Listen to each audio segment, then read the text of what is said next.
আমি তোর ভাই না। এই তুই এসব কি বলিস? তুই আমাকে চাকরি নিয়ে দিছিস মানে? আমি আমার নিজের পড়াশোনার যোগ্যতায় চাকরি পাইছি, তুই আমাকে চাকরি দেওয়ার কে? আর তুই কি বারবার ভাই ভাই করতেছিস? তুই জানিস আমার ভাই কে?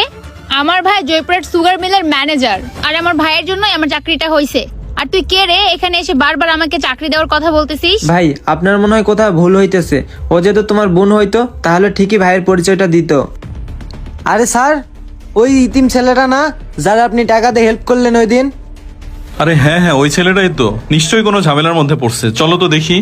চলেন। ভাইয়া আপনি বুঝতেছেন না, ও সত্যি আমার বোন হয়। বস আপনি আসছেন অনেক ভালো হয়েছে। আমার রক্তের সম্পর্ক বোন, সে আমাকে চিনতে পারতেছে না। আরে কি বলো তুমি? সেদিন তুমি চাকরির জন্য আমার কাছ থেকে 1 লাখ টাকা নিয়ে আসলা, এখন তোমার বোনই তোমাকে চিনতেছে না? হ্যাঁ বস, আপনি তো জানেনই কত কষ্ট করে আমি টাকা পয়সা নিয়ে ওর চাকরিটা নিয়ে দিচ্ছি।